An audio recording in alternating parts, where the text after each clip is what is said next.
नमस्कार दोस्तों, मेरे इस कहानी के चैनल पर आपका बहुत बहुत स्वागत है।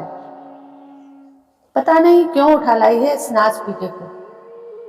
अब तो हमारी सुबह इसकी मनहूस सूरत देखकर ही होती है।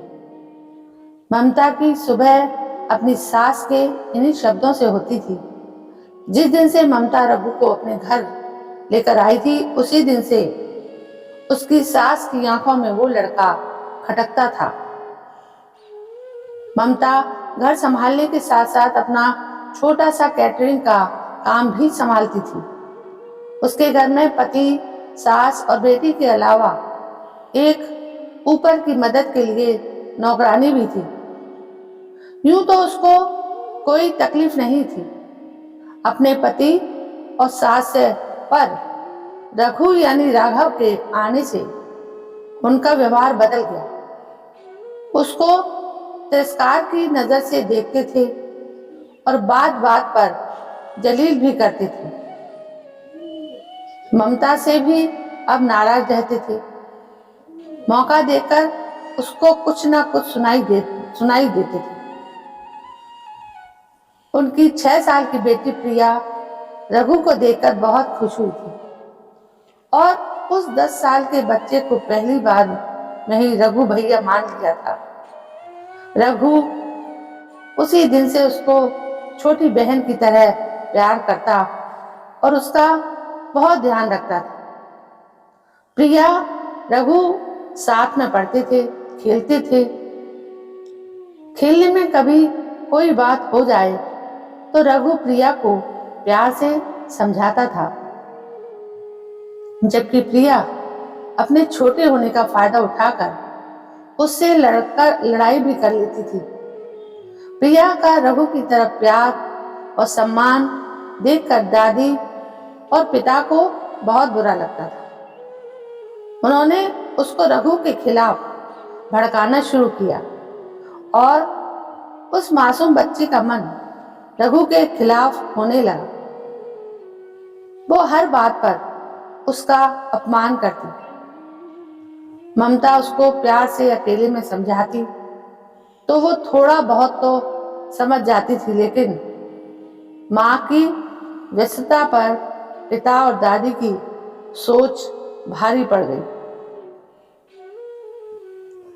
रघु उसका ध्यान रखने की जितनी कोशिश करता, प्रिया के अपमान के शब्द उतने ही कड़वे होते जाते। बचपन में रक्षाबंधन पर वो रघु के लिए राखी लाती थी और मेरा भैया कहकर रघु की कलाई पर बांधकर मिठाई खिलाती थी। रघु भी उसको आइसक्रीम खिलाने ले जाता था और कोई उसकी मनपसंद का तोहफा दिलाता था। अब वही प्रिया अपनी माँ के जोर देने पर भी रघु को राखी बांधती और चली जाती। रघु, जिसका असली नाम राघव था, ममता की बचपन की सहेली किरण का बेटा था। किरण के पति फौज में थे और दुश्मनों के हाथों देश के लिए शहीद हुए। किरण ने अकेले राघव को बड़ा करा था। रघु बेचारे की किस्मत में माँ बाप का प्यार शायद नहीं था। एक दिन किरण बाजार से सब्जी ला रही थी तो एक कार ने उसे टक्कर मार दी। अस्पताल में किरण ने ममता को बुलाया और उससे वादा लिया कि वो उसके बेटे का ध्यान रखेगी। ममता के हाथ में अपने 10 साल के राघव को छोड़कर किरण ने अपनी अंतिम सांस ली। जब ममता रघु को लेकर घर आई थी, तभी उसकी सास ने कहा था, मनहूस है ये लड़का, माँ बाप दोनों को खा लिया, अब क्या अपना घर बर्बाद करने के लिए लाई हो? कोई जरूरत नहीं इसको यहाँ रखने की, छोड़ आओ इसको किसी अनाथ आश्रम में। ममता के पति भी नाराज हुए थे। उसने उन लोगों से कुछ नहीं कहा और रघु को अपने बेटे की तरह पालने लगी। इन्हीं सब कड़वी बातों के साथ समय तेजी से आगे बढ़ा और अब रघु 23 साल का एयरफोर्स पायलट बन गया था। ममता को वो माँ नहीं, भगवान मानता था। जिसने बहुत मजबूती के साथ उसको पाला था। 19 साल की प्रिया भी एक खूबसूरत लड़की थी। अब दादी और पिता के जरूरत से ज्यादा लाड़ प्यार ने उसको जिद्दी और रूखे स्वभाव का बना दिया था। ममता के प्यार, मेहनत और समझदारी की वजह से वो माँ की इज्जत तो करती थी, लेकिन रघु को लेकर उसका वही रवैया था। एक दिन प्रिया ने घर में बताया उसको किसी सहेली के घर जाना है और वो रात को वहीं रुकेगी। दादी और पिता को तो कोई मतलब था नहीं। ममता का मन पूरी तरह से मान नहीं रहा था, पर प्रिया ने उसकी बात नहीं मानी और अपनी बात मनवा कर जबरदस्ती चली गई। रघु घर में था और सब सुन रहा था। वो प्रिया के सब दोस्तों को जानता था और उन्हें बिल्कुल पसंद नहीं करता था। वो सब बिगड़े हुए बच्चे थे। शाम को प्रिया जब घर से निकली तो रघु ने उसका पीछा किया। उसने प्रिया को एक घर में जाते हुए देखा। वो खिड़की से झांकता है तो देखता है कि गिनती के कुछ लड़के और लड़कियां ही थे और कोई नहीं है। उसको कुछ ठीक नहीं लग रहा था। वो वहां छुप कर बैठ गया। प्रिया दोस्तों के साथ नाच रही थी कि तभी रघु ने देखा कि एक लड़का उसकी ड्रिंक में कोई दवाई मिला रहा। रघु इन सब का वीडियो बना रहा था। उसने देखा कि प्रिया को थोड़ी देर बाद चक्कर आने लगे।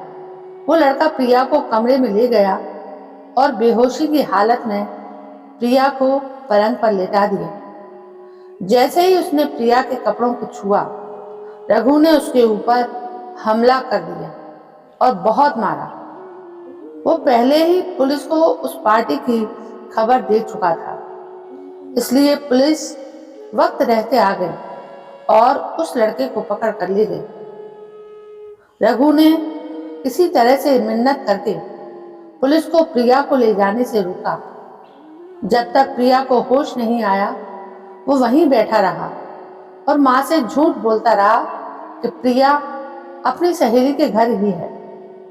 जब प्रिया को होश आया, तब रघु ने उसको सारा वीडियो दिखाया। प्रिया कुछ कह नहीं पाई और फूट फूट कर रो पड़ी। जो उसके साथ दोस्तों ने किया, उसका प्रिया को बहुत बुरा लगा था, पर उससे ज्यादा वो शर्मिंदा बहुत थी। बचपन से जब तक जिस रघु का उसने दादी और पिता के कहने पर हर घड़ी अपमान किया, आज उसी रघु ने उसकी सही मायने में भाई होने का फर्ज निभाया था। रघु ने उसको समझाया कि आज जो कुछ भी हुआ उसे भूल जाओ। घर में किसी से कुछ कहने की जरूरत नहीं है। आज से अच्छे दोस्त बनाओ और अच्छी जिंदगी जियो। ममता ने घंटी बजने पर दरवाजा खोला तो प्रिया रघु के साथ थी। उसको थोड़ा ताज्जुब जरूर हुआ, पर खुशी भी बहुत थी कि शायद प्रिया का मन बदल गया है और अब दोनों भाई के बीच में प्यार है। कुछ दिन बाद राखी का दिन आया तो प्रिया पहले की तरह बाजार से अपनी पसंद की राखी लाई और रघु की कलाई पर बांधकर मेरा भाई कहकर उसको गले से लगा लिए। दादी और पिता भी अब चुप हो गए थे। प्रिया के अपमान का बदला रघु ने ममता के वात्सल्य के धागे से आज मजबूत रिश्ता बनाकर पूरा किया। तो दोस्तों, ये थी एक अच्छी और सच्ची कहानी। ऐसी कहानियां हमें अपने जीवन में प्रेरणा देती हैं। दोस्तों, हमें अच्छे दोस्त बनाने चाहिए। दोस्तों की पहचान सही होनी चाहिए, नहीं तो यही दोस्त हमारे जीवन को तार तार कर सकते हैं। दोस्तों, ये कहानी आपको कैसी लगी? यदि कहानी पसंद आई हो तो प्लीज़ मेरे चैनल को सब्सक्राइब करें, लाइक करें, शेयर करें और कमेंट भी करें। कल मैं फिर हाजिर होती हूँ एक नई कहानी को लेकर। तब तक के लिए जय हिंद, वंदे मातरम।